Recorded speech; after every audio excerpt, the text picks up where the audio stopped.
আসসালামু আলাইকুম। ইফতারিতে বানিয়ে ফেললাম ঝটফট প্রাণ জুড়ানো ঠান্ডা কলার লাচ্ছি। খুব সহজেই মাত্র ঘরেই 2-1টা উপকরণ দিয়ে আপনারা এই কলার লাচ্ছিটি বানিয়ে ফেলতে পারবেন। এরকম ঠান্ডা মজাদার কলার লাচ্ছি ইফতারিতে থাকলে মন প্রাণ শরীর সব কিছু যেন ঠান্ডা হয়ে যায়। তো চলুন কলার লাচ্ছির রেসিপিটা আপনাদের সাথে শেয়ার করি।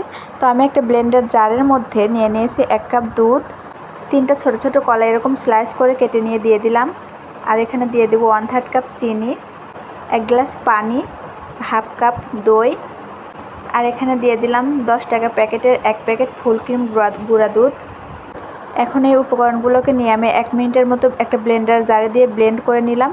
আর এই যে আমার ঝটপট রেডি হয়ে গেছে সেই প্রাণ জুড়ানো কলার লাচ্ছি। ইফতারির আগ মুহূর্তে সময় কিন্তু অনেক কম থাকে আর তারাও থাকে অনেক বেশি, আর এইটা আপনি ঝটপট বানিয়ে ফেলতে পারবেন। আর এর মধ্যে এখন আমি এরকম বরফের কিছু টুকরো দিয়ে দিলাম।